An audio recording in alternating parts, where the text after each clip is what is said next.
자, 안녕하세요. 북스원 카페 여러분.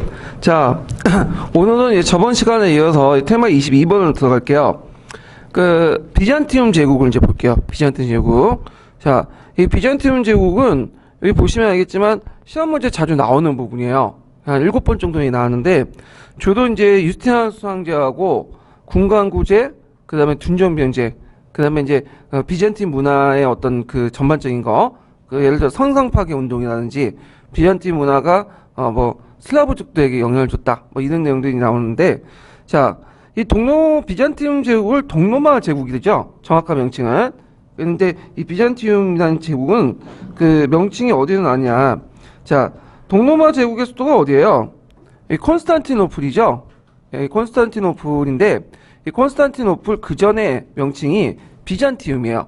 그래서 이 비잔티움이었다가 나중에 콘스탄티노플 황제가 거기에 이제 수도를 옮기면서 명칭이 콘스탄티노플이라고 하고, 또 이제 교과서에서는 콘스탄티노플 폴리스 이렇게 돼 있어요. 자, 그래서 이제 보통 비잔티움 제국이라고 이제 하고 있거든요. 근데 이 비잔티움 제국은 이제 그 명칭 자체가 서유럽인들이 그렇게 부른 거예요. 그 당시 동로마 제국들은 그렇게 자기를 안 불렸어. 그래서 서유럽인들이 좀 동로마 제국을 로마 제국이 아닌 걸 부정하려고 그런 명칭을 이제 갖다 붙였는데, 자, 비잔티움 제국은 서로마 제국이 멸망한 후에도 한 1000년 동안 계속 지속이 됐죠. 그래서 이 동로마 제국이 이제 지속될 수 있었던 거는 뭐냐면, 로마 조직의 어떤 관료화된 관료제, 그리고 이제 효율적인 군대 조직, 그래서 둔전병제나 군관구제 같은 효율적인 군대 조직이나, 그 다음에 상공의 발달, 그래서 재정이 풍부했다는 거. 그래서 그 당시 십자군 전쟁 이전까지 콘스탄티노플은 지중해 무역을 장악을 하고 있었죠. 그 다음에 또 대외관계. 그래서 이제 어떤 민족이 침입을 군사적이 아니라 외교 형사라든지 매수 이런 걸 통해서 해결했는데, 대표적인 경우가 비잔티움 제국하고 그다음 키예프 공국의 관계에서 이제 볼 수 있어요. 그래서 키예프 공국에 그 당시 이제 블라디미르 1세라는 황제가 있었죠. 예, 그래서 그 사람을 이제 자기 편을 끌어들이기 위해서 자기 동생을 시집보냈죠.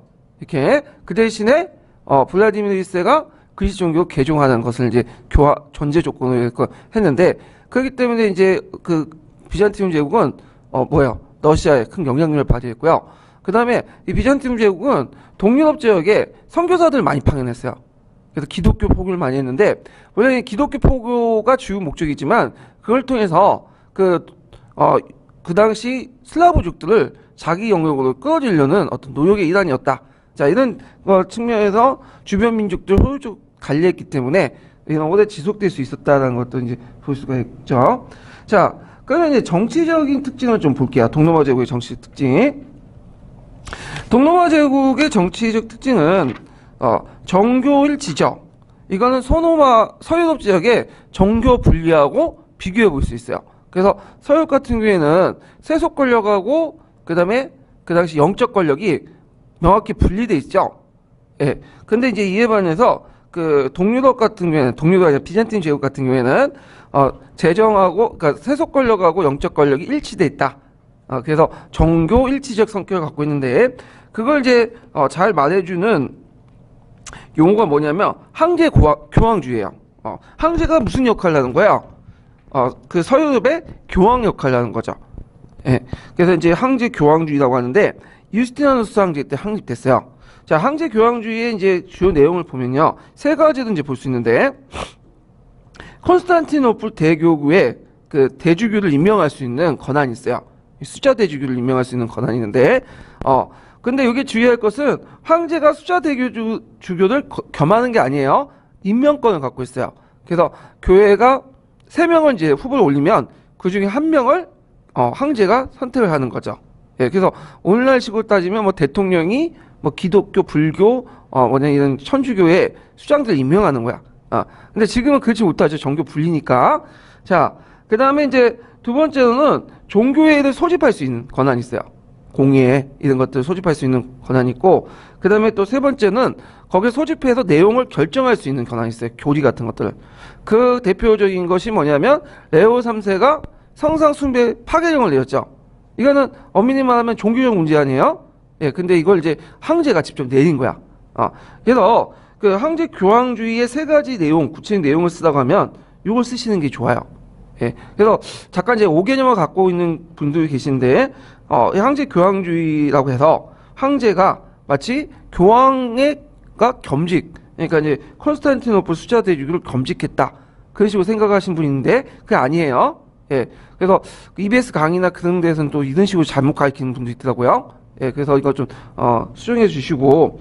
자, 그 다음에 이제 동로마 제국의 이제 발전 과정에서 제일 뛰어난 황제가 누구냐면, 유스티누스 황제죠. 이 사람이 제일 많이 나와요. 별표 한 3개 쳐놓으시고. 그래서 이제 이 유스티누스 황제 때 동로마 제국의 제일 전성기를 누렸던 황제인데, 이게 이제 시기적으로 6세기 정도 되거든요. 자, 그러면 이 사람들의 이제 활동 과정을 보죠. 유스티누스 황제의 그 업적들을 보면 활발한 정복 활동을 펼쳤다. 그래서 베리사이우스와 라지센스를 파견해갖고 그 당시 반달 왕국은 반달족이 북아프리카에 그 세웠던 왕국이죠. 예, 반달 왕국을 세웠고 그 다음에 동고토 왕국을 정복했다. 동고토 왕국은 어디에 있는 거냐면 이탈리아에 있는 거야. 이탈리아. 예, 그래서 이탈리아에 있고 거기에 이제 라벤나라는 곳을 총독부를 설치했어요. 이 라벤나는 나중에 이제 다시 그 롬바디아 족이 여기 차지를 하고 그다가 이제 그 피핀 때 이 라벤나 지역을 뺏어서 누구한테 기증했죠? 그다음 교황한테 기증을 했죠. 그래서 상당수 가고 노마 영토를 회복했다. 그래서 이제 이렇게 의미가 있고요. 그 다음에 또 두 번째 문화사업 보면 노마법 대전을 편찬했어요. 예. 그래서 노마법 대전이 근대 민법에 영향을 냈는데 그 당시 이제 여러 가지 그 노마의 여러 가지 칙령이라든지 그 다음에 이제 뭐 여러 가지 법령들을 체계화시킨 것이 노마법 대전 또는 유스티누스 법령집이라고 하죠. 그래갖고 이제 크게 한 세 부분으로 나눌 수 있는데 학설 신찬이라고 해서 고전 시대 때부터 법학 저술을 이제 시대순을 발췌한 것도 있고 그 다음에 법학 제요라고 해서 법학 입문서 끝으로는 신법령지에서 유스티누스 황제가 공포한 법령을 모아놓은 것도 있거든요. 그래서 여러 권으로 이제 구성이 됐고요. 자, 그 다음에 또 이제 볼 게 뭐냐면 성 소피아 성당을 중축했다. 성 소피아 성당을 중축했는데 이걸 이제 돔양식 형식이죠. 돔양식은 정통적인 로마 양식이야. 예, 지붕이 둥근. 이걸 나중에 이슬람에도 영향을 줬는데 그때 이제 성 소피아 성당을 건설하고 나서 유스티누스 황제가 솔로몬이요 나는 그대를 능가했노라. 이런 말을 했다고 해요. 예, 이게 예전에 10년도 기출문제에 나왔어요. 예, 성소피아 성당을 건설하고 나서. 자, 근데 이제 성소피아 성당을 그 처음 만든 게 아니라 이 사람은 중축한 거야. 중축. 예, 그래서 책의 교과서에 보면 마치 이걸 처음으로 만들었다는 식으로 이게 서술돼 있는데 틀린 내용이야. 그래서 교과서마다 약간 좀 표현이 다른데 한 곳인가 두 군데만 정확하게 적혀 있고 나머지는 다 뭐냐면 만들었다, 새로 만들었다 이런 식으로 이제 하더라고요. 그래서 성소피아 성당은 언제 처음 만들어졌냐면 콘스탄티노플 황제 때 처음 만들어진 거야. 그러다가 해가지고 많이 소실됐다가 나중에 그것을 이제 그 유스티누스 황제 때 다시 중축한 거죠. 예. 그래서 이렇게 좀 파악을 해두시고, 자, 그 다음에 중앙집권 체제를 정비했다. 그래서 중앙정부의 직접적 가나라의 이제 전제적 권한을 강화시켰고요. 그 다음에 견직공업은 이제 뭐와 관련된 거죠?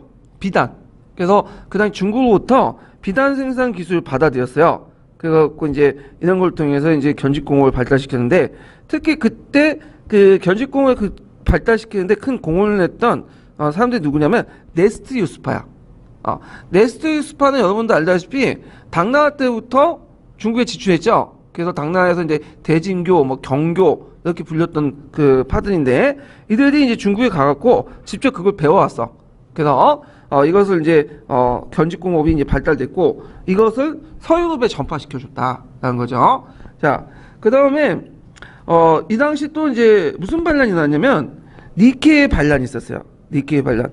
그래서 니케이 민중 반란을 진압을 했는데 이거는 이제 정부가 그 뭐냐면 니케이 반란은 이제 그 당시 그 부정부패 관리대 부정부패나 여러 가지 뭐 세금제도 문제 이런 것 때문에 그날 그 532년에 반란을 일으켰어요 민중들이.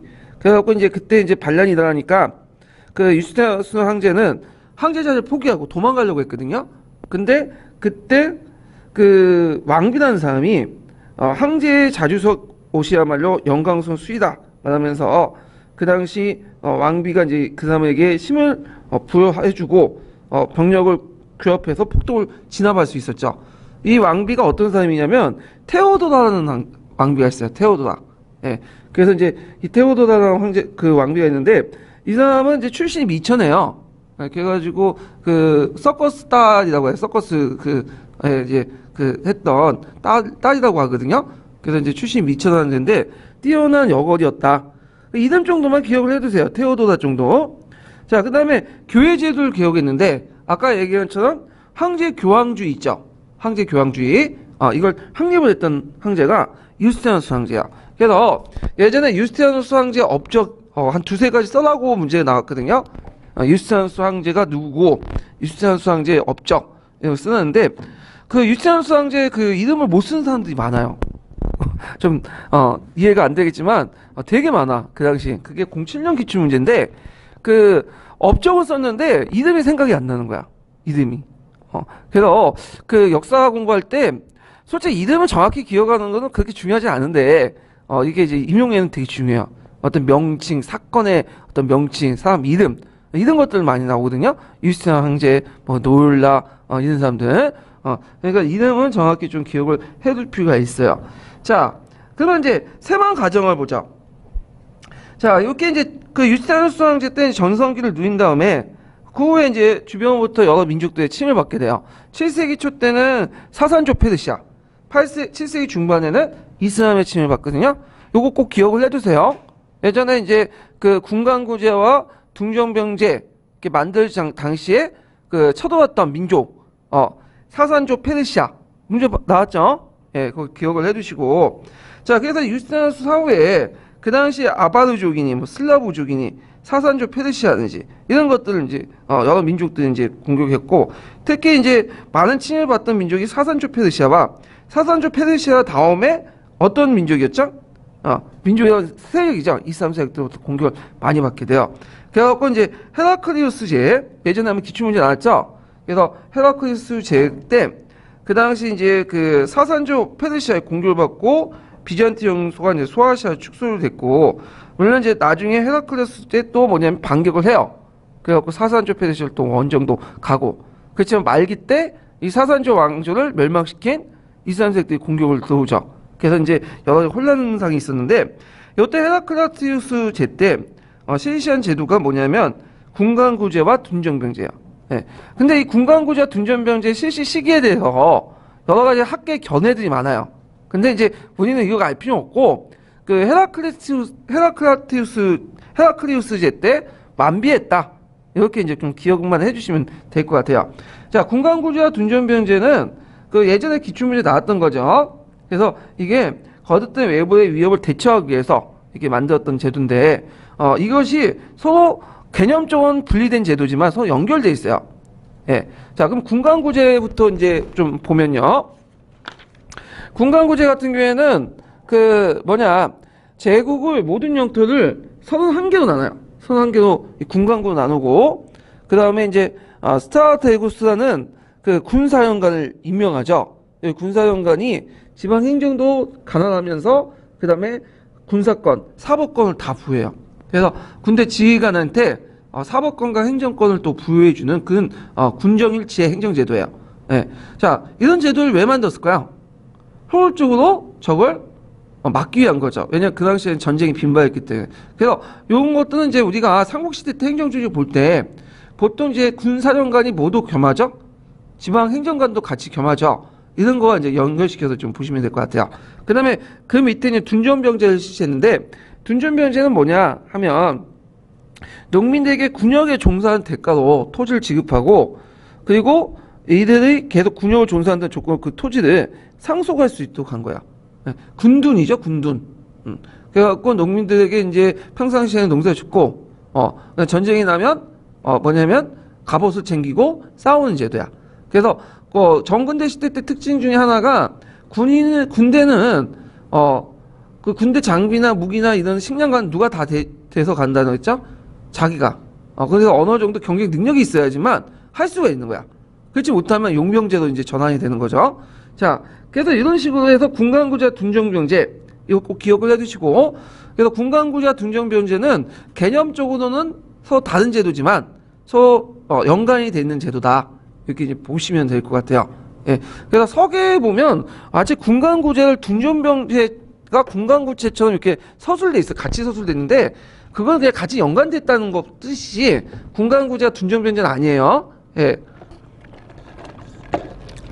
그래서 예전에 기출문제 때 그것 때문에 논쟁이 좀 있었는데, 이거는 좀 개념적으로 구분할 필요는 있어요. 자, 그 다음에 예전에 또 기출문제 나왔던 게 뭐냐면 성상순배 금지령이죠. 요것도 좀 기억을 해주세요. 별표 한 2개 쳐놓고. 자, 성상순배 금지령은 뭐냐? 선상이란 건 뭐죠? 성상이란 것은? 교회 가보시면, 특히 카톨릭에 가보시면 그걸 알 수 있는데, 그 앞에 이제 십자가에 못 박혀 있는 예수상이 있고, 그 다음에 또 이제 각종 세인트상, 성인상이 있고, 성 마리아상들이 있죠. 예. 자, 이걸 선상이라고 해요, 성상. 근데 레오 3세가 이 성상을 숭배 금지시켰어. 왜 금지시켰냐? 2가지 이유가 있어요. 하나는 종교적 이유인데, 그다음 이슬람 세력들이 이제 그 뭐냐면 그리스도교를 비판하면서 기독교를 비판하면서 어떻게 이제 비판하냐? 너희들은 그 십계명에 우상 숭배를 금지하라고 분명히 돼 있는데 우상 숭배를 지금 하고 있지 않느냐? 성상을 숭배하고 있지 않느냐? 그리고 너희들이 예수라고 지칭해갖고 만들어 놓은 상도 실제 너희들 머릿속에 생각하는 예수의 모습이지 실제 예수의 모습이 아니지 않냐? 그래서 이걸 비형상주의라고 하는데 그래서 이런 것들은 다 인간들이 만들어 놓은 피조물이다.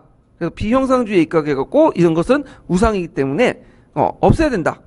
그런 식으로 이제 얘기를 하고 이슬람 같은 경우에는 철저하게 우상 숭배를 하죠. 그래서 얘들은 그 뭐냐면 조각상이나 동물상 이런 것도 안 그리거나 만들지 않잖아요. 예. 그래가지고 이제 그 뭐냐면 주로 아라베스크 같은 것들을 만들잖아요. 신의 어떤 계시를 상징화시키는. 자, 그래서 이런 이슬람의 영향도 있고요. 그 다음 2번째로는 뭐냐면 실제적인 이유도 있어요. 그 다음에 이 성상 숭배를 이제 찬양했던 사람들이 어떤 세력들이 뭐냐면 수도원 세력들이야, 수도원. 그래서 서유럽 같은 경우에는 교회 세력이 좀 강한 반면에 그 동유럽 같은 경우에는 수도원 중심으로 이렇게 교회가 움직이거든요. 이 수도원들이 막대한 토지를 가지고 있어, 대토지들. 그래서 이들 세력들을 좀 억누르고 그들이 가지고 있는 대토지를 좀 국가로 환수하려는 그런 어떤 세속적인 목적도 있었다. 그래서 이런 2가지 이제 배경을 아래에서 이제 그 당시 성상 숭배 금지를 했는데 그때 이제 가정을 보면요.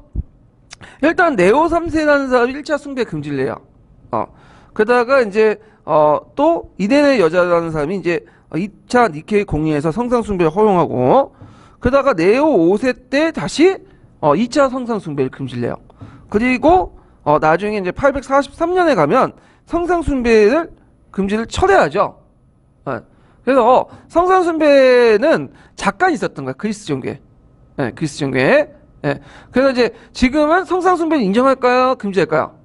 인정해요. 성상 숭배를. 그래서 교과서에 보면 마치 그 동로마 제국하고 동유럽하고 카톨릭하고 그리스 종교 비교할 때 성상 숭배에 대해서 이제 비교하는 폰을 보면 그 당시 그 그리스 종교는 마치 성상 숭배를 금지하고 그 다음에 카톨릭은 선생 숭배를 인정하고 이런 식으로 얘기를 하고 있거든요.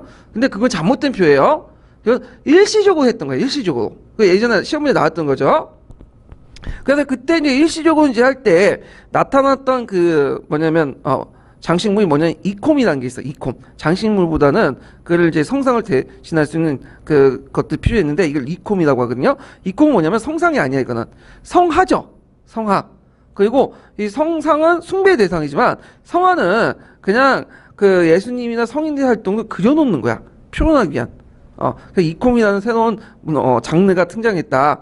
미술 작품에. 그렇지만 지금은 성상 숭배를 인정한다. 이렇게 좀 기억을 해두시면 될 것 같아요.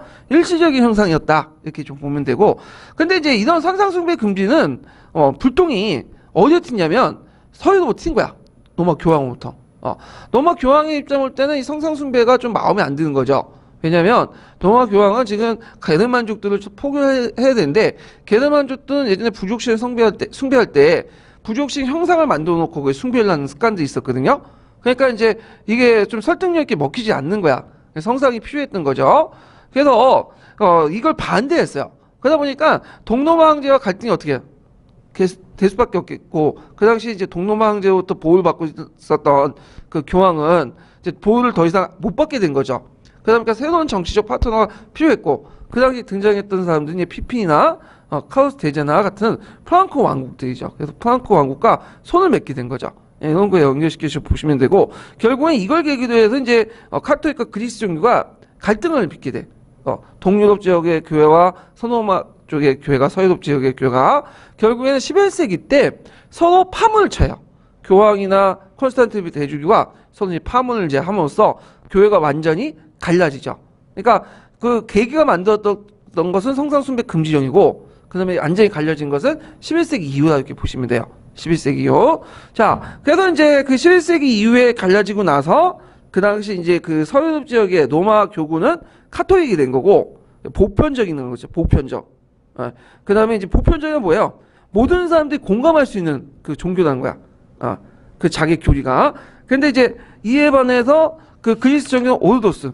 정통적인 거죠. 우리가 원리적인 모습들을 잘 지키고 있다. 그래서 성상숭배도 금지하고 이런 식으로 이제 하는 거죠. 물론 예전에 이제 했다가 잠깐 폐지됐지만, 폐지됐다 이제 다시 부활됐지만, 하여튼 그 정통적인 종교다.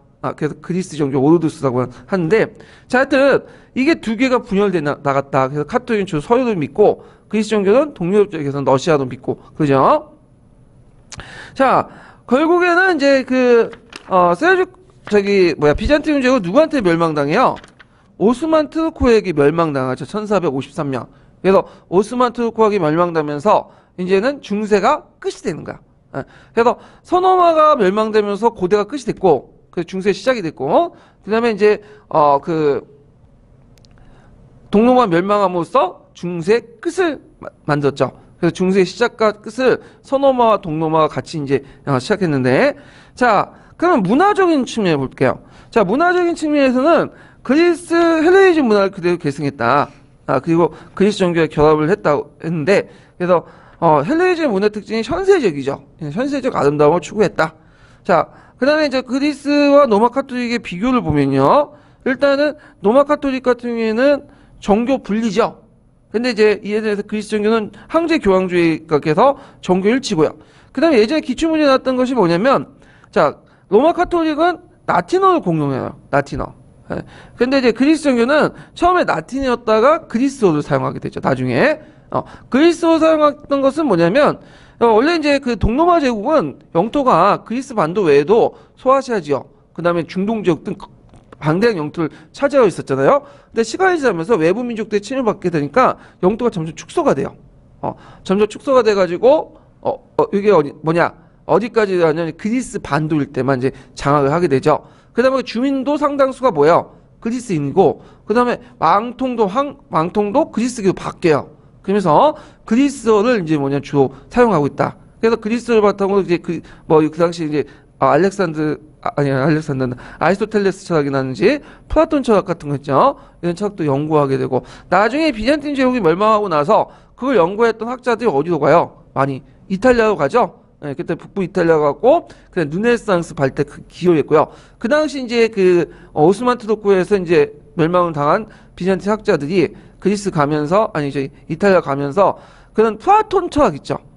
플라톤 철학을 널리 확산시키는데, 이때 플라톤 철학은 신플라톤 철학이 있어요. 신플라톤 철학.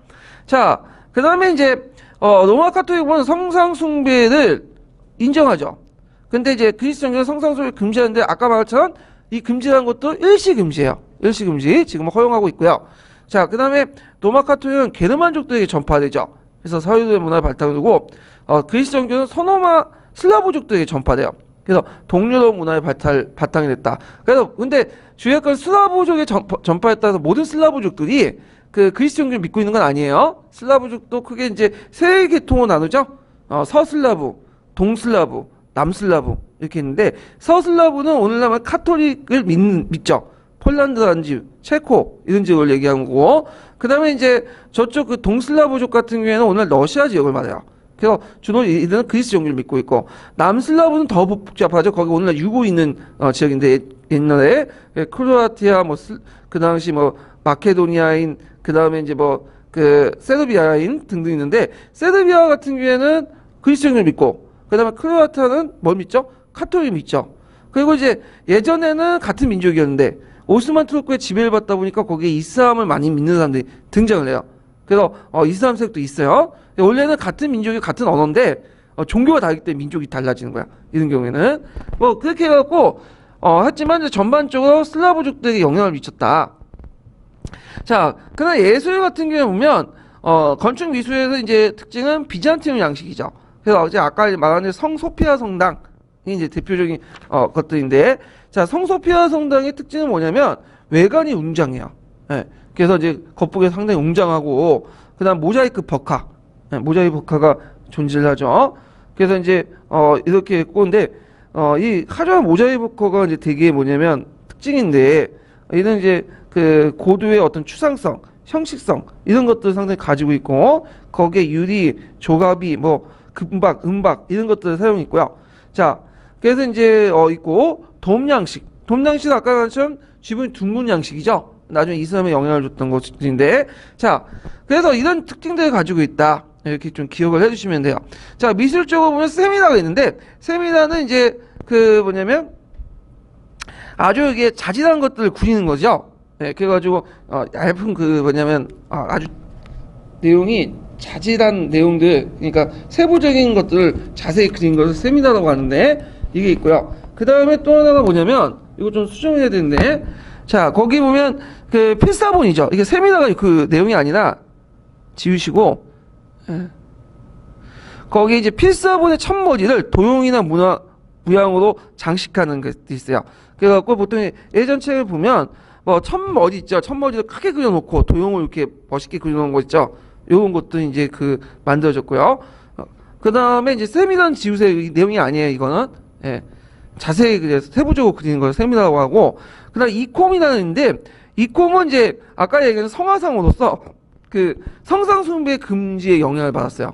성상숭배 금지 영향을 받았고, 상당히 뭐냐면 그 조각상이 아니라 그림이에요, 그림. 근데 이거 숭배 대상이 아니라 그냥 예수님의 활동이나 성인들의 활동을 표현해 주는 거야. 나타나고 기도로서 이제 해놓은 거죠. 그래서 좀 의미가 다른데, 자, 이콤이라는 독특한 장르가 만들어졌다. 이렇게 이제 기억을 해주시면 될 것 같아요. 자, 그 다음에 경제적으로 보면 그 당시 로마 말기 통제 경제를 계승해갖고 그 당시 농업을 중시 여기고요. 그 다음에 대토지 소유와 자연 소농민들이 공존하고 있었는데, 자, 이것도 이제 시기마다 약간씩 달라요. 예를 들었고 둔정병제가 실시될 때는 언제 때인가요? 둔정병제 때는 소농민들이 많이 존재를 했죠. 근데 둔정병제가 나중에 어떻게 돼요? 붕괴돼요. 그래갖고 그 동로마 제국 말기에는 대토지 소유가 확대돼요. 대토지 소유가. 그리고 이제 이런 것들 이제 보시면 되고, 그렇기 때문에 둔정병제가 붕괴되기 때문에 더 이상 이런 시민군들을 유지할 수 없죠. 농민군들을. 그러니까 이제 다시 이제 9세기 넘어가서는 어떤 현상이 일어나냐면 용병들이 등장. 용병들. 그래서 국가가 용병을 사가지고 이제 군인으로 하는 용병들이 등장했는데, 이 용병들이 쿠데타를 많이 일으켜요. 그러다 보니까 황제가 교체되고, 그래서 정치적으로 상당히 혼란한 그런 형상들이 일어나죠. 자, 그리고 이제 경제적으로 보면 동서 중개 무역을 했다. 십자군 전쟁 이전까지. 그 중심 도시가 어디죠? 콘스탄티노플이죠. 예. 그래서 이 콘스탄티노플은 인구가 50만이 넘었던 도시예요. 그래서 바그다드, 장안, 그 다음에 콘스탄티노플이 그 당시 8세기에서 9세기 때 3대 도시죠. 그래서 유교 문화의 중심지는 당연히 장안이고, 그 다음에 이제 이슬람권의 중심지는 어디예요? 바그다드. 그 다음에 기독교권의 중심지는 콘스탄티노플. 참고로 그 당시 파리하고 런던은 그 도시가 규모가 되게 작았어요. 그래서 10만 명도 안 되는 조그만 소도시였거든요. 자, 그래서 이제 이 콘스탄티노플은 세계 산업의 중심지고 번영을 했었고, 그런데 이것이 나중에 누구한테 뺏기게 되죠? 북부 이탈리아 도시에서 뺏기죠. 이게 십자군 전쟁 계기로 그 사건이 대표적인 게 4차 십자군 전쟁 때 그 당시 콘스탄티노플이 점령당하면서 그때 잠깐 라틴 제국이 세워지죠. 예. 자, 그 다음에 견직업이 발달됐다. 이렇게 이제 보시면 되고요. 자, 그 다음에 비잔틴 문화의 영향을 좀 볼게요. 자, 일단은 뭐 세 가지로 요약해 볼 수가 있는데, 하나가 서유럽세계 방파제 구실을 했다. 그래서 이 사람들로부터 동쪽 지역에서 이제 들어오는 것을 막는 구실을 했죠. 두 번째, 이제 그 문화가 서유럽에 영향을 주는데, 특히 르네상스에 영향을 주죠. 그래서 그리스 고전을 보존 연구하고, 비잔틴 제국 멸망 후에 많은 고전학자들이 이탈리아로 이주하게 돼요. 그래서 그 당시 이제 르네상스에 큰 영향을 줬고요. 그때 플라톤, 아리스토텔레스, 그 다음에 호메로스, 소포크레스 같은 여러 고전이 비잔틴 학자의 손을 거쳐서 서방 세계에 전달되게 돼요. 자, 그 다음에 이제 또 하나가 동유럽에 영향을 줬죠. 특히 슬라브족들에게. 그래서 슬라브 문화권의 형성에 크게 기여를 했다는 거. 그래서 이제 그 대표적인 게 이제 그 지금 러시아 있죠, 러시아. 원래 이제 러시아하고 이제 러시아에 그 그리스 정교를 이제 전파를 하고 나서 후에 이제 그 비잔티움 제국 멸망하잖아요. 그래서 비잔티움 멸망이 하고 나서 그리스 정교의 중심지가 어디로 옮겼냐면 모스크바로 옮겨요. 모스크바. 그래서 이제 후에 러시아 황제들은 사실 뭐냐면 노마의 후계자라고 생각하거든요. 그 대표적인 게 노마노프 왕 시대에 그 뭐냐면 문양이 뭐예요? 쌍독수리죠. 예. 독수리는 뭘 상징하고 있냐면 노마를 상징하고 있어요. 그 다음에 그 러시아 황제를 뭐라고 해요? 짜르라고 하죠. 짜르는 시저의 러시아 말이에요. 예. 그런 것들을 볼 수가 있다. 그래서 이제 그 모스크바를 뭐라고 또 하냐면 제3의 노마라고 해요. 1의 노마는 어디예요? 원래 이탈리아 노마고, 자 2의 노마는 콘스탄티노플, 제3의 노마는 모스크바. 이런 식으로 노마의 후계자라고 이렇게 생각을 하고 있는 것이 다 이런 것도 연결시켜서 보시면 되고, 그 다음에 키렘 문자를 만들었다. 예. 그래서 이 키렘 문자는 이제 어떤 거냐? 9세기 때 비잔틴 황제가 이제 슬라브족들을 전도화시키는 목적으로 키렘 형제를 파견했어요. 예, 키로스 형제를 파견했는데, 그때 이제 형제가 그리스 알파벳을 기본으로 해서 슬라브인들이 많이 쓰는 발음들을 나타낼 수 있는 문자를 만드는데 슬라브 알파벳이야. 이것을 뭐라고 하냐면 키림 문자라고요. 그래서 이 키림 문자는 오늘날 그 대부분 슬라브 민족이 쓰고 있는 원형이 되죠. 그래서 이제 세르비아, 불가리아, 러시아, 우크라이나 이런 등등 다 이제 그 당시 지금도 키림 문자 쓰고 있어요. 예, 그래서 이 키림 문자는 전도를 목적으로 이제 만든 문자인데, 이와 비슷한 문자들이 또 하나 있어요. 예전에 한번 시험 문제 나왔던 건데, 베트남 있죠, 베트남. 베트남은 예전부터 뭘 사용했어요? 한자. 아니면 베트남은 한자를 번역한 추노 문자를 사용했거든요. 근데 한자나 추노 문자는 좀 어려워요. 예, 그래서 일반 민중들이 배우기 힘들었는데, 그 당시 19세기 때 프랑스 선교사가 베트남을 선교를 할 때, 민중들에게 널리 기독교를 이제 포교할 목적으로 문자를 새로 만들었어. 그래서 기존의 알파벳을 바탕으로 해서 그 당시 이제 베트남을 포기하는 방법을 만들어놨죠. 그래서 이제 알파벳이 있고 거기에 성조 표시를 하고, 그래서 오늘 쓰고 있는 문자가 지금 계속 쓰고 있죠. 이때 만들어진 문자가. 그래서 요게 예전에 한번 시험 문제 나왔어요. 베트남 문자가 어떤 계기로 해서 만들어졌는가. 이런 것들이 이제 예전 시험 문제 나왔고요.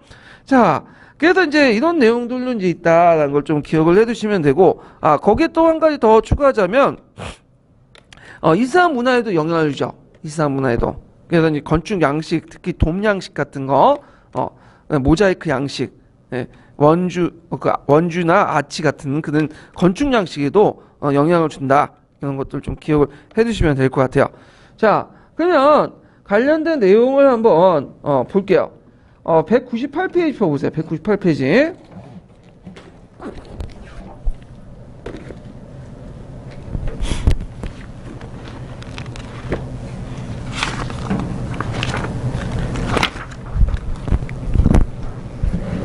자, 198페이지 6번 문제 볼까요? 6번 문제.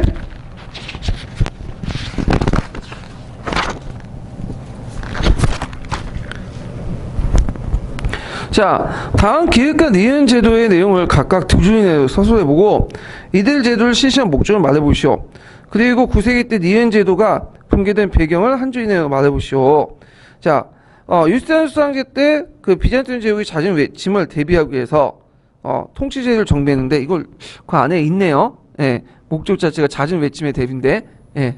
자, 그 다음에 테마제 군강구제를 얘기해요. 그 다음에 둔전병제 이렇게 있는데, 그 둔전병제와 군강구제 내용을 그 있는 것들을 참조해서 쓰시면 되고, 그 다음에 니은제도가 왜 붕괴됐냐? 일단은 처음에 농민들에게 이제 군역을 대가로 했는데 9세기 말 들어가면 이제 그 어떻게 돼요? 지방 유력자들이 대토지 사유를 확산이 돼요. 그러면서 어떻게 될까요? 대토지 사유 확산되면서 이제 뭐냐면 소농민들 토지를 뺐죠. 예, 그러면서 붕괴되기 시작했다. 그러다 보니까 둔전병제가 붕괴되기 시작하고, 그 다음에 둔전병제를 쓰지 못하니까 용병들을 고용하고, 이 용병들이 지역사령관들과 이제 결탁을 해갖고 이제 뭐냐면 반독립화되고, 또 중앙에서는 황제를 교체시켜버려. 그래서 정치적으로 혼란스럽고 황제권 약화되게 되죠. 자, 그래서 이렇게 연결시켜서 이제 보면 되고, 201페이지 펴보세요.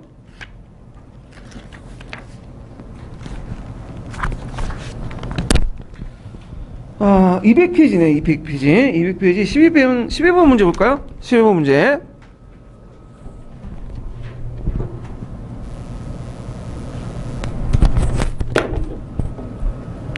자, 다음 밑줄친 기획의 구체적인 두 가지 목적을 서술해보고 서방교회가 성상숭배 금지를 반대했던 이들을 말해보시오. 그리고 이에 반발해서 취한 노마 교황의 행동을 써보시오.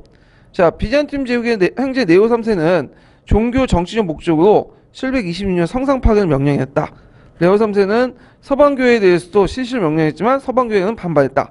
자, 이때 그 종교 정치적 목적이 뭘까요? 일단 종교적인 측면에서는 이슬람 세력들이 성상숭배를 반대를 했죠. 비난을 했죠.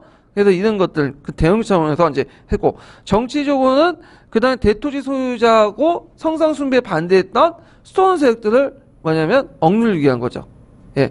그래서 거기가 이제 예문이 이제 그 기출 예문에 한번 나왔는데, 이거는 뭐 여기 성상숭배와 관련되지 않아갖고 이제 나오긴 나왔는데, 행위 이동과 관련돼서 나왔던 건데, 그 당시 03년 기출 문제에 그 성향이론인가? 그 관련된 문제가 있어요. 그 예문으로 그 당시 이제 동로마의 수도사가 나와요. 수도사가. 그래서 이 수도사가 이제 그 당시 성상숭배 금지 등을 반대하는 내용들이 있거든요. 네, 그런 것들은 좀 한번 참조를 해주시고요. 자, 그 다음에 이제 여기 보면 이제 그 노마교회 동항의 행동을 써보시오. 그래서 이 반발해갖고 그 당시 스테파니스는 그 프랑코 왕국에 가서 피핀의 도유식을 강행했죠. 도유식은 뭐예요? 머리에 기름을 붓는 행위잖아요. 그래서 그걸 통해서 왕을 인정해준다. 그래서 피핀을 왕으로 인정을 해줬죠. 그로부터 이제 노마교회하고 프랑코 왕국이 뭐야? 제후 관계를 맺게 되는 거죠. 자, 그러면 이렇게 있고, 자, 201페이지 펴보세요. 201페이지.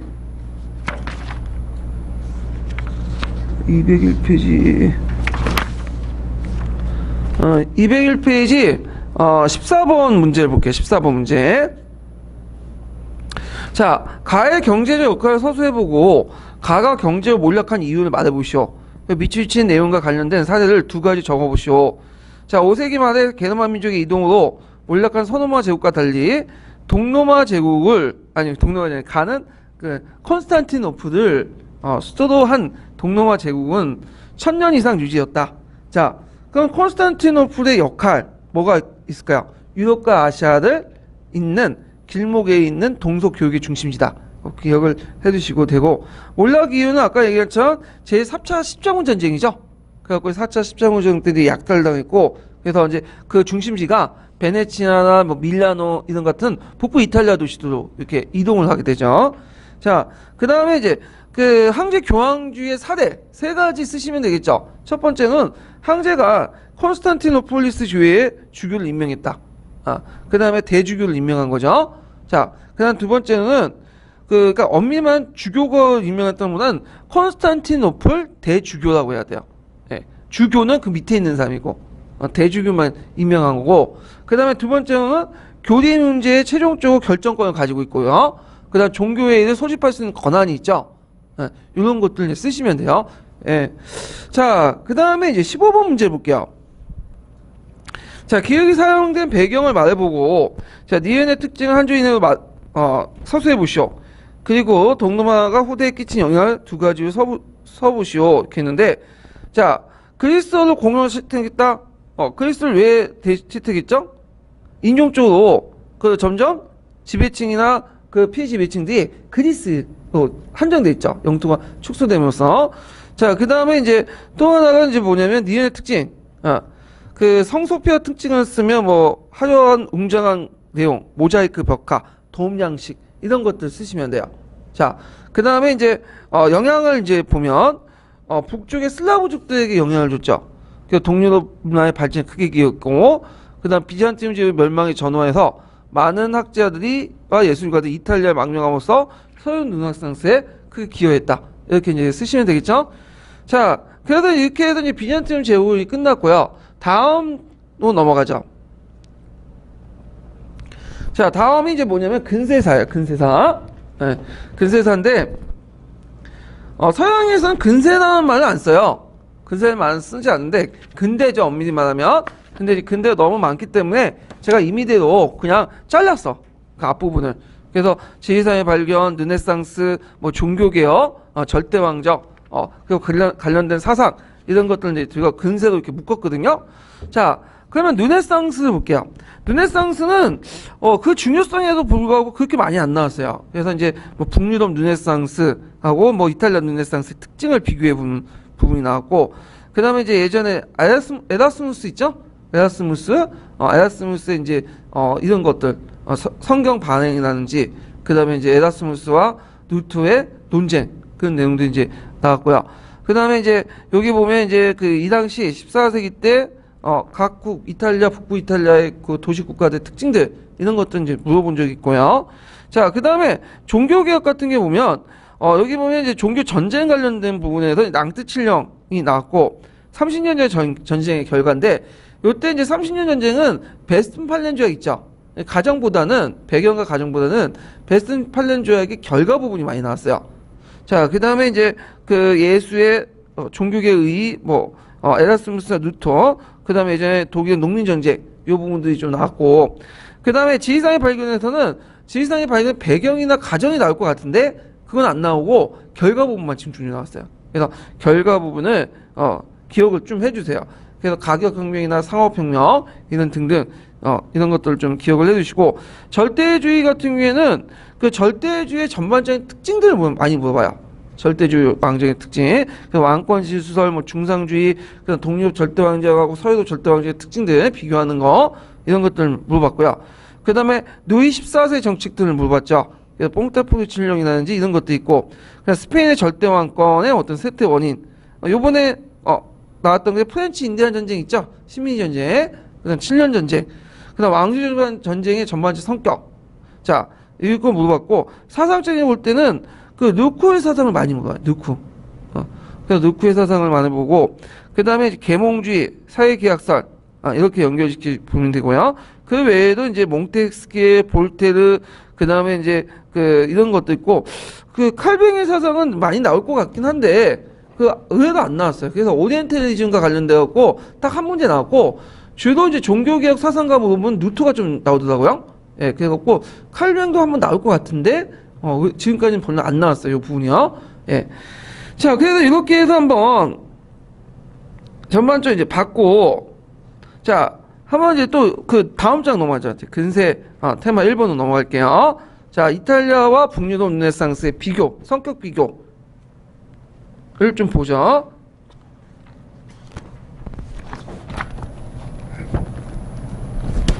잠깐만요. 이게 빠졌네.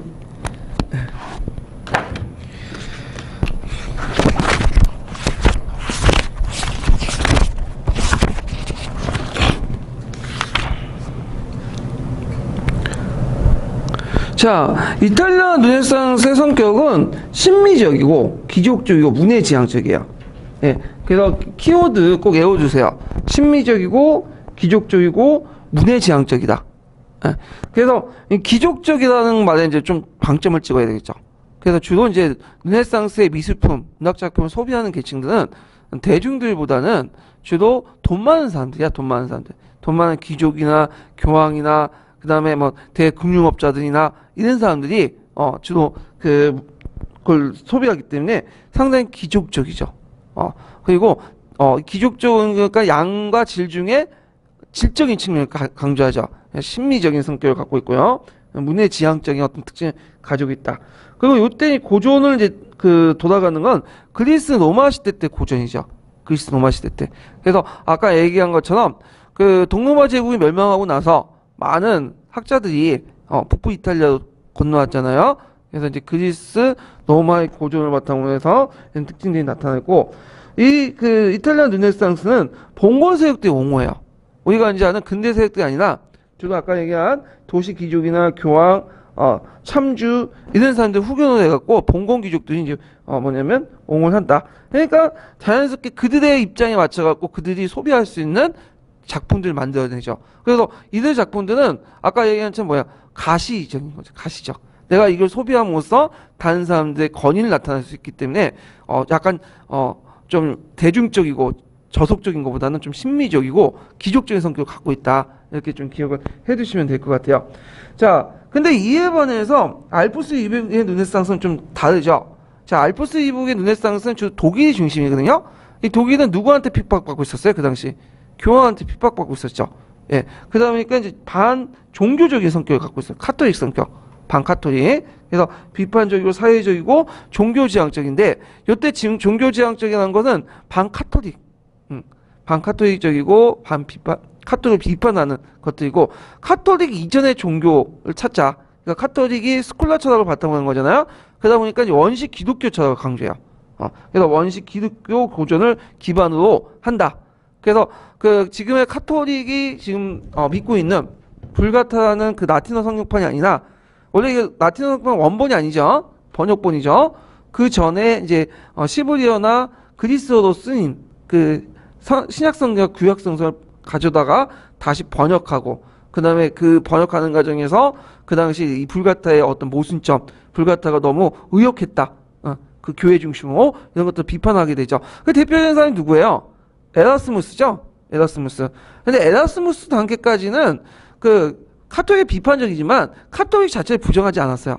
카톨릭 안에서만 비판이었죠. 근데 이제 이 교회를 깨고 카톨릭 밖에서 비판하는 사람이 누구예요?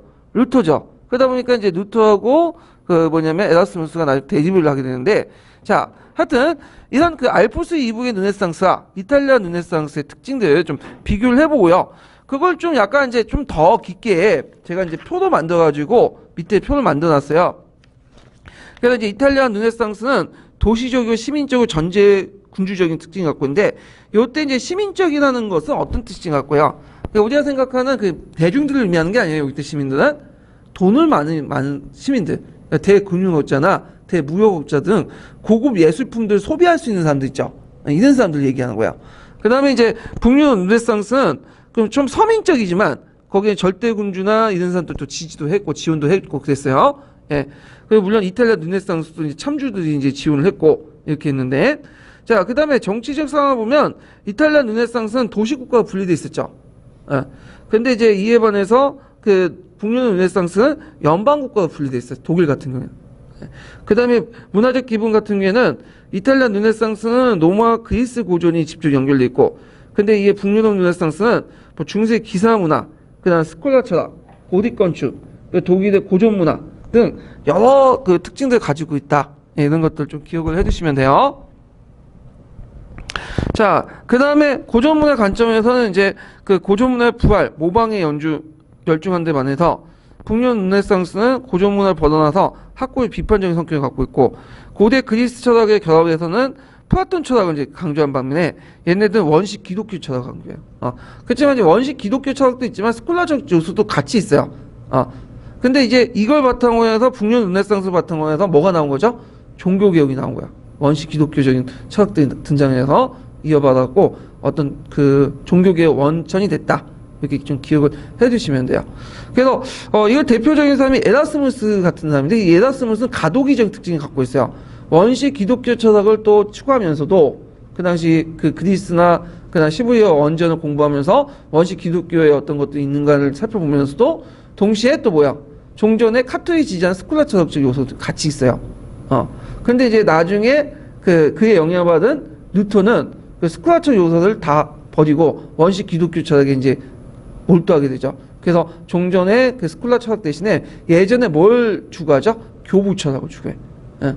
그래서 이제 노예 의지론 이런 것들을 이제 주장하게 되는데, 자, 이거는 나중에 좀 얘기하고요. 자, 그러면 형성평가 문제 풀어볼게요. 207페이지.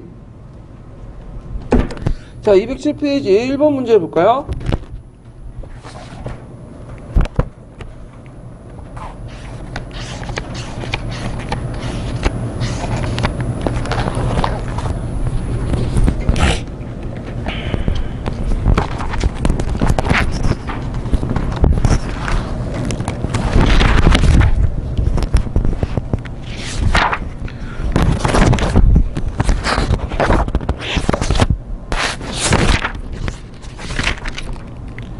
자, 211번 문제 보면, 자, 여기 보면 이제 그 기업가 같은 사람들 무엇이다 하며, 그 니은의 문화적 경제 배경을 써보시오. 이 내용인데, 자, 여기 보면 이제 그 인간의 개성과 합리성 그리고 세속적 요구를 그리스 제국 문화의 고전을 찾는 사람들 무슨 주의자라고 하면 인문주의자라고 해요. 인문주의자. 그래서 중세시대 때는 뭘 강조했죠? 신을 강조했죠. 근데 그리스 로마 문화는 뭐죠? 인간을 강조했잖아요. 그래서 인간의 어떤 인간성 이런 것들을 강조하게 되는데, 그러면서 이제 신에서 인간으로 이제 중심으로 바뀌는 인문주의자 등장을 하게 되고요. 그 다음에 니은 같은 경우에는 이제 그 이탈리아에서 왜 르네상스가 이탈리아에서 먼저 일어났는가, 문화 경제적인 어떤 배경을 좀 보면, 일단 문화적 배경 보면 이탈리아가 로마 제국의 중심지였죠. 그래서 고전 문화가 많이 남아 있었고, 그 다음 비잔틴 제국이 멸망하면서 그때 피신학자들이 그리스 로마를 전해줘요. 고전을 전해줘서 고전 문화가 활발해졌고, 자, 경제적 배경은 아까 얘기한 십자군 전쟁 이후에 그 경제 번영을 누린 이탈리아 도시의 부유한 상인이나 군주들이 경쟁적 문해를 후원해줬다. 그래서 우리가 알고 있는 레오나르도 다비치나 라파엘이나 그런 사람들은 다 그 참주들이나 돈 많은 사람들 후원을 받고 이제 한 거야. 물론 북유럽 르네상스에서도 그런 뭐냐면 많은 후원을 했지만, 그 북유럽 르네상스는 군주들이 후원해 줄 뿐만 아니라 또 그 안에 서민적인 것도 있어요. 그래서 서민들이 주로 즐기는 문화들. 그러다 보니까 북유럽 르네상스의 그 그림 작품들은 좀 심미적이고 그런 것도 동떨어져 있어. 종교적인 것도 있지만 그 종교 외적인 것도 되게 많죠. 그래갖고 거기 보면 서민적이고 일상생활 풍경들을 많이 그린 것도 있어요. 그건 뭐냐면 그걸 소비하는 사람들이 주로 어떤 사람들이에요? 대중들이 소비한 거, 대중들이. 그러니까 대중의 취향에 맞게 이렇게 그림을 그린 거건데, 이에 반해서 그 당시 이제 이탈리아 르네상스는 소비하는 계층들이 주로 돈 많은 사람, 힘 있는 사람, 이런 사람이기 때문에 그 사람들이 위신을 가시할 목적으로 하기 때문에 그에 맞춰서 대단히 뭐 심미적이고 상당히 철학적이고 이런 소재들이 되게 많아요. 예. 그래서 이런 차이점이 보인다.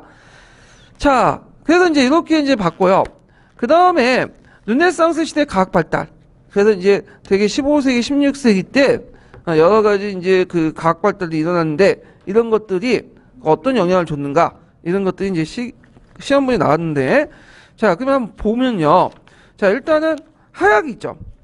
하약은 그 전에, 르네상스 이전에 도입이 됐어요. 하약은 이제, 주로 비단계나 바단계를 통해서 그 당시 중동 지역에 갔다가 다시 십자군 전쟁을 계기로 해가지고 이렇게 유럽 건너오게 되죠. 그래갖고 이제 봉공기사들 몰락을 촉진시키게 되는 거죠. 자, 두 번째로는 나침판이 있는데, 나침판에도 이것도 이제 중국에서 발견했죠. 그래서 중동을 거쳐서 건너와서 원거리 항해를 가능하게 했고, 나중에 신대륙이나 신항로 발견에 큰 공을 했다. 그 다음에 인쇄혁명 관련돼 갖고 이제 보면 15세기 때 독일인 구텐베르크가 할판 인쇄술을 개발했죠. 그래서 이제 서적이 널리 보급이 되는데, 그러면서 그 책이 많이 만들어지면서 새로운 지식과 사상이 전파되고 일반인의 사제 의존도가 점점 줄어들었다. 그래서 그 당시 이제 중세시대 때는 이 글을 읽는 사람들이 한정돼 있었어요. 특히 라틴어를 읽는 사람들이. 그래서 그들이 책을 쓰는데, 책을 주로 어떤 식으로 썼을까? 양피지에 써가지고 하죠. 그러다 보니까 널리 보급하기도 힘들었고, 그다음 개인 문맹률도 떨어졌고, 근데 르네상스 시대 들어오면서 이제 할판 인쇄술을 통해서 널리 보급이 되고, 그 다음에 라틴어 대신에 소공문학이 발달돼갖고 자국어로 이렇게 얘기하고, 그러면서 이제 사제들이 독점하고 있는 지식들이 어떻게 될까요? 많이 없어지고 많은 사람들이 지식이 보급이 되죠. 그러면서 이제 종전에 교회에서 말했던 것들 그대로 받아들이는 게 아니라 비판적으로 받아들이기 시작해요. 그러면서 종교개혁의 어떤 배경이 되는 거죠. 그래서 우리가 이제 종교개혁의 그 서막을 열었던 뉴토의 95개조 방방목도 있잖아요. 그것도 널리 확산될 수 있었던 것은 구텐베르크의 인쇄술이 있었기 때문에 널리 확산될 수 있었죠. 그래서 이걸 통해서 대중화, 지식의 대중화, 근대문화 발전에 큰 영향을 줬다. 그래서 예전에 한번 하향 나침판 인쇄 혁명에 관련된 그 영향들을 공사 기출에서 물어본 적이 있어요. 한번 고등학교 수준이지만 좀 파악을 해두시고요. 자, 그 다음에 이제 관련된 형성평가 문제를 볼게요. 208페이지 펴보세요. 208페이지.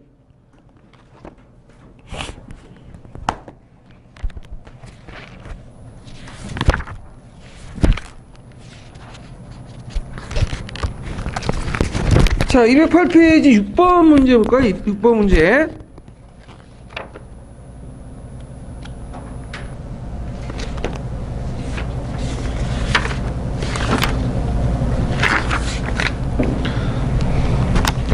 자, 6번 문제 보면, 자, 기획을 가능하게 했던 배경을 르네상스 특징과 연결시켜 한 줄이나 서술해보고, 니은과 리을이 당시 유럽사회에 어떤 영향을 줬는지 각각 기술해 보시오.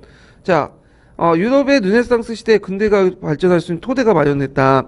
자, 기획의 이제 배경을 쓰면 어떤 식으로 써야 될까요? 자, 르네상스 시기에 인간과 자연에 관심이 높아지면서 자연과학이 발달했다. 그래서 근대과학의 발전의 토대가 되었다. 그래서 르네상스 시대는 중세 시대와 다르죠. 중세 시대는 신중심이죠. 그러다 보니까 인간사나 자연상을 그 자체로 보지 않고 뭘로 봐요? 다 신의 뜻으로 봐. 그러다 보니까 뭐 인간이나 자연에 그 어떤 그 관심을 가지지 않겠죠. 근데 이제 그 르네상스 시대에 보면 개인주의가 확산이 돼요. 이때 개인주의라는 거는 그 우리가 지금 생각한 개인주의가 아니라 집단이나 신중심이 아니라 개인의 경험이나 관찰을 중시하는 거야. 그러니까 이제 어떤 그걸 바탕으로 인간과 자연현상에 대한 어떤 그 것을 보게 되고 그러면서 관심이 높아지면서 자연과학을 발달에 큰 기여를 했다. 그래서 있는 그대로의 형상을 상당히 강조한다. 그래서 개인의 경험을 바탕으로 해서 있는 그대로의 형상을 관찰하고 분석한 것을 바탕으로 근대과학에 공헌을 했다. 이렇게 좀 보시면 되고요. 자, 그 다음에 니은 코페니쿠스의 지동설은 중세 우주관을 바뀌는데 큰 공헌을 했죠. 그래서 청동서에서 지동서로 바뀌면서 그 역할을 했고, 디귿은 이제 그 구텐베르크의 할파 인쇄술. 자, 그래서 이거는 지식을 전파하는데 큰 역할을 했는데 르네상스 종교개혁을 촉진시키겠다. 그 다음에 이제 여기 보면 미은 니은인데 니은은 시간의 학사인데 시계의 학사는 사람들이 정해진 시간에 맞춰서 생활하도록했다. 특히 이제 이거 나중에 얘기지만 시계뿐만 아니라 크게 시간이라는 게 근대적 시간이 한정된 건데 큰 역할을 했던 게 철도죠. 철도. 철도 시간에 맞춰서 모든 것들을 이제 해나지다 보니까 이 철도가 널리 이제 교통수단으로 보급되면서 근대적 시간관념이 확립이 돼요. 그래서 예전 사람들은 그냥 1시간, 2시간 정도 같이 묶어 생각한 거야. 근데 이제 이때부터는 그 분단위로 이렇게 계획을 하고 거기에 이제 쉬는 시간이나 일하는 시간, 공부하는 시간을 이런 그 시간에 맞춰서 딱딱 행해지게 하죠. 예. 그래서 근대적인 어떤 시간관념이 확립이 되기 시작했다는 거죠. 예. 그래서 예전에가 더 편했을 줄 몰라요. 왜냐면 이게 사람들이 시간관념 없이 그냥 여유있게 생활했는데, 농촌시대 때는 저 농경 생활을 할 때는 그렇게 시간의 개념이 중요한 게 아니라 절기는 중요할지 몰라도 시간은 중요하지 않았어.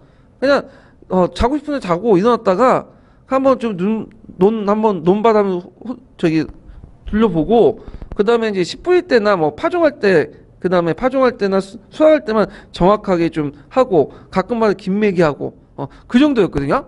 근데 지금은 그렇지 못하죠. 예. 그래서 활동량이 그 정근대 시대 때는 그렇게 많지가 않았어요. 근데 지금은 와갖고 시간 단위도 와서 등교하고 그 다음에 나와서 이제 학교 나오고 거기 생활하고 그러는데, 자, 그래서 이런 것들 이제 좀 쓰시면 되고요. 그 다음에 몇 번 문제야? 216페이지 펴보세요. 216페이지.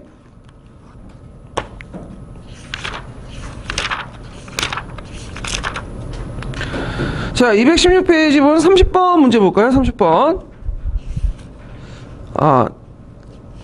30번은 이제 종교개혁하고 인쇄수하고 관련된 내용들을 이제 낸 건데요, 제가요.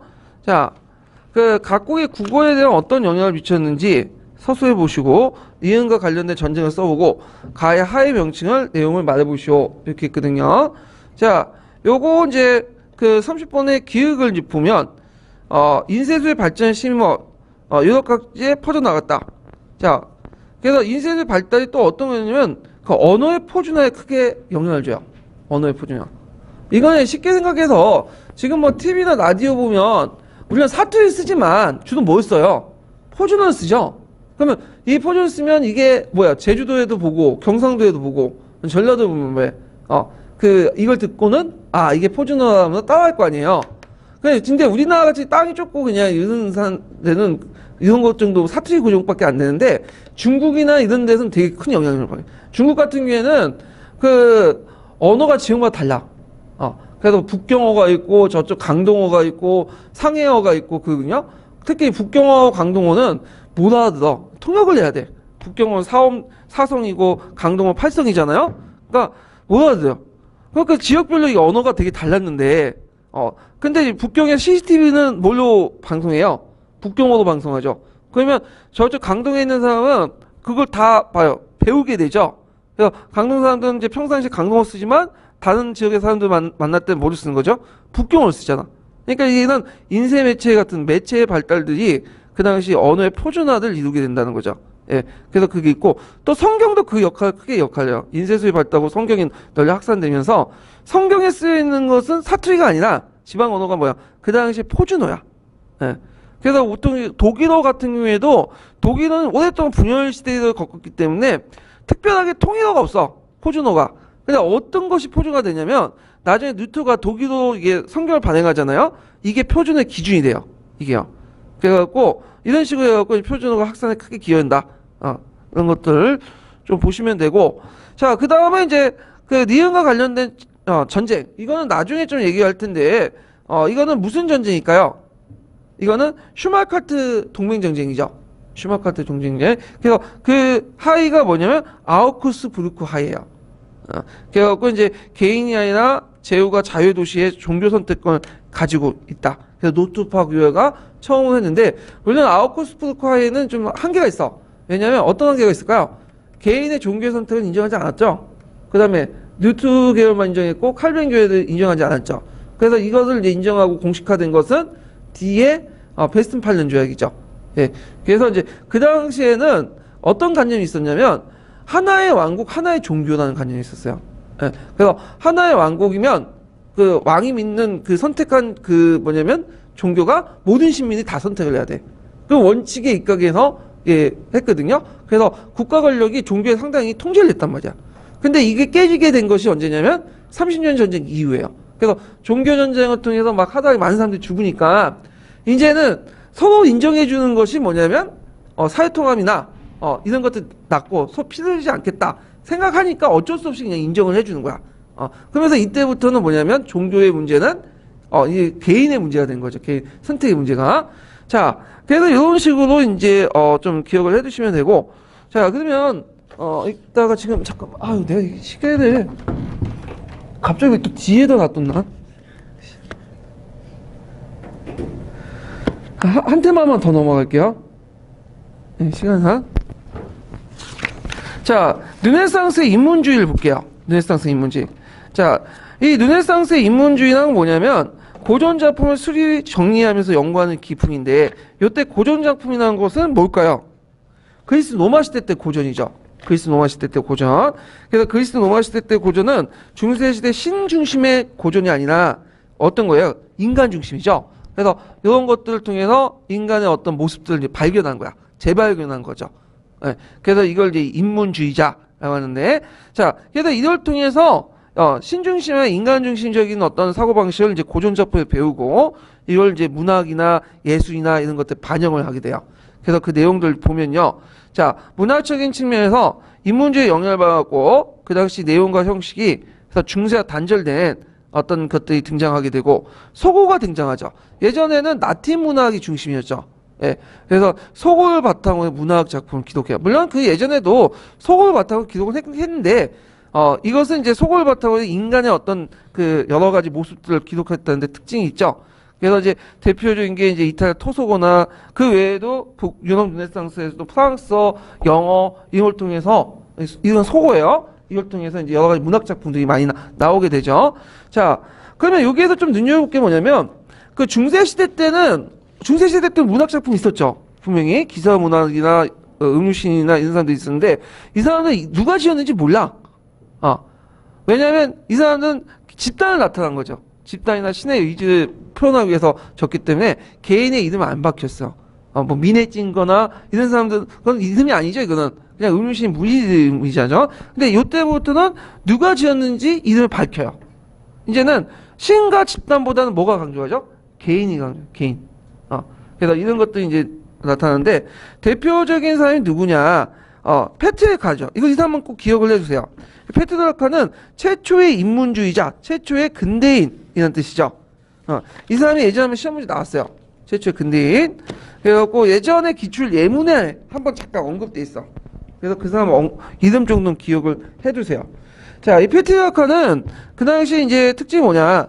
고대를 한 시대로 파악해서 고대인의 내면 세계를 파악해서 도덕적 원리를 규명하고 고대 세계와 기독교 세계의 융합을 시도했죠. 그래서 그 인간의 이성적인 측면보다는 뭘 강조하냐면 감성적인 측면을 강조를 했고요. 그 다음에 라틴 작가의 작품을 수집 연구하고 라틴어 사전인 아프리카를 이제 썼죠. 이 아프리카는 그 노마의 장군에 보면 아프리카 뉴스라는 사람이 있어요. 그 사람을 주인공으로 해갖고 썼다고 그래요. 자, 그 다음에 이탈리아어로 칸초리에라는 것을 썼어요. 이 칸초리에는 이탈리아어 쓴 거야. 속어로 쓴 거죠. 그래갖고 이제 그 이탈리아를 통해서 그 칸초리라는 걸 썼는데, 자, 요거는 일종의 그 젊었을 때 만난 라우라는 여인에 대한 사랑을 노래한 거야. 사랑을 노래한 거고, 그래서 서정시다 이렇게 이제 보시면 되죠. 그래서 이 사람을 뭐라고 부르냐면 최초의 근대인이라고 불러요. 최초의 근대인. 예. 그래서 최초의 근대인 나오면 페트라카를 쓰시면 돼. 페트라카를. 자, 그 다음에 보카치오를 보죠. 보카치오 같은 사람은 이제 그리스 고전을 주로 연구했고요. 그리스 고전이라 쓰세요. 고전이 빠졌네. 세속적 인문주의자로서 그 사람이 쓴 유명한 책이 있죠. 데카메론이라는 책이 있어요. 데카라는 것은 10을 의미하고요. 메론은 이야기야. 그러니까 이제 10가지 이야기라는 뜻이죠. 10가지 이야기인데 요걸 이제 그 배경을 보면 그 다음에 패스트가 유행해지니까 그 패스트를 피하고자 성 안에 많은 그 남녀노소들이 모여가지고 이제 그 있었는데 그들이 심심하니까 10가지 얘기를 풀어가면서 이제 얘기를 했던 내용들을 적어 놓은 거야. 예. 자, 그래서 이제 요 10가지 내용 안에 당시 사회상을 많이 모사했고, 그 다음에 교회나 수도사의 위선들, 비판, 풍자, 근대 소설의 효시를 이뤘다. 그리고 기존의 기독교 윤리를 풍자하고 인간의 쾌락을 추구했다. 이런 것들이 이제 주요 내용이고요. 그리고 이거 나중에 연구의 초서에도 영향을 미쳐요. 초서에도. 예, 캔터베리 이야기 같은 썼던 초서에도 영향을 줬다. 자, 그 다음에 단테가 있는데, 단테는 그 이제 스콜처 사유와 개별적인 사유. 그러니까 스콜처 사유는 이성과 신앙을 강조하는 사유와 동시에 개인의 어떤 개별적인 사유도 강조했고 천상의 구원과 지상의 행복을 양립시키는 가독의 성향을 갖고 있는데 그래서 이 단테의 그 제품을 보면 대표적인 신곡인데 거기에 뭐가 나오는 연옥이라는 개념이 나와요. 연옥. 연옥이라는 개념은 그 신교에서 인정하지 않죠. 어디에서 인정하는 거죠? 이건 카톨릭에서 인정하죠. 그래서 이런 것들 측면을 볼 때 이제 어떤 스콜라처 철학, 카톨릭 세계관이 많이 반영됐다 이렇게 이제 보는데 이 신곡은 그 투스카나 언어 서술을 했어요. 투스카나 언어는 북부 이탈리아에 사용했던 언어야. 예, 북부 이탈리아어로 서술을 했던 책이다. 그래서 이제 단테가 유랑시였던 1302년부터 해서 1321년 사이에 저서했던 건데 고대 로마 시인이었던 베르길리우스하고 단테가 연인이었던 베아트리즈의 안내를 받아가지고 그 지옥, 연옥, 천당을 여행하는 내용을 이루어지는 것이 단테의 신곡이다라는 거죠. 거기 좀 볼 게 뭐냐면 베아트리즈라는 연인인데 이 연인이나 보다는 그냥 좋아했던 여자야. 네, 좋아했던 여자고 잠깐 젊은 시절 때 그 밖에 나갔다가 몇 번 그 지나가는 걸 봤어요. 그래서 그게 사랑의 감정을 이제 뭐냐면 싹트게 되고 집착하게 된 거지. 오늘날 말하면 정신병이야 좀. 집착을 한 거야. 사귄 것도 아니야. 그냥 보다가 좋아해갖고 그냥 집착을 한 건데 거기다 이제 문학 작품에서 집어넣는 거죠. 예. 그래서 이제 이런 것들을 이제 보시면 되고, 자, 그 다음에 카스트니로라는 사람인데 이제 이 사람은 궁중인이라는 작품을 썼어요. 궁중인으로 고치세요. 자, 이 사람은 이제 르네상스 궁중의 요군의 예절의 기준을 제공하고 르네상스 인간의 모습의 주요 모티브를 다뤘다. 그래서 이 르네상스 인간이라는 건 뭐냐면 예전에 신중심적인 인간관이 아니라, 그리고 도덕적으로 바람직한 인간관이 아니라 여러 가지 욕망과 이런 것이 뒤틀려 있는 인간이 있죠. 인명 게시판에 보면 잘 나타나잖아요. 예, 사회에서 보는 그 욕망 인간관이 아니라 인명 게시판 보면 온갖 욕망이 다 쏟아져 나오잖아요. 그런 인간관을 제시했던. 그래서 사회 이게 더 인간적인 거죠. 예, 그래서 이런 것들 이제 보시면 되고, 로렌체 발라라는 사람이 콘스탄트 기증장의 위작을 규명했는데, 이 콘스탄티누스 기부장은 예전에 교과서에 나와 있어요. 이거 왜 만들었죠? 교회가 그 당시 서노마 황제관을 그 당시 누구야? 카를 대제에게 수혈하려니까 명분이 없는 거야, 근거가. 그러니까 이제 콘스탄티 대제가 자기 동쪽 땅을, 서쪽 땅을 떼어다 누구한테 맡겼다는 거예요. 교황한테 맡겼다. 그래서 이것이 이제 이 문서를 근거로 해가지고 그 카를 대제에게 서노마 제국 항작을 줬죠. 근데 이제 나중에 로렌체 발라가 이제 뭐냐면 보니까 이거는 교황이 위조한 거다, 교회가. 아까 좀 그 카를 대제에게 어떤 서노마 황제가 명분을 주기 위해서 콘스탄트 기부장을 위조한 거라는 걸 규명을 했죠. 사회 비판을 통해서. 자, 그리고 학계가 발달했는데 이제 이 학계는 이제 그 후견, 정치적 세력가다 아니면 그 당시 참주나 돈 많은 사람 후원을 받고 이제 만들어졌죠. 거기에 좀 눈여겨볼 게 뭐냐면 플라톤 학회가 있어요. 플라톤 학회. 피렌체에서 만든 이 플라톤 학회는 코시모 데 메디치라는 참주가 만들어진 거야. 독재자. 그 다음에 신플라톤을 수용해갖고 그 당시 이제 누굴 모셔왔냐면 그 당시 누구야? 비잔틴 제국에서 망명해온 이탈리아 학자, 그리스 학자들을 모셔다가 이제 만든 학회가 플라톤 학회죠. 이 플라톤 학회를 볼 수 있듯이 그 당시 그 신플라톤 사상이 널리 확산이 됐어요. 이 신플라톤은 플라톤처럼 좀 형이학적으로 이제 바뀐 거야. 형이학 정말 강조한 것이 신플라톤 사상이다. 이렇게 좀 이해를 해두시면 좋을 것 같아요. 자, 그래서 이문주의는 그 당시 고대 문화에 관심을 환기시키고 중세와 다른 인생관, 자연관, 그래서 신중심이 아니라 개인중시, 인간의 발견, 인간의 다양한 모습들, 이런 것들을 되게 강조를 했고, 그리고 있는 그대로를 본다는 거죠.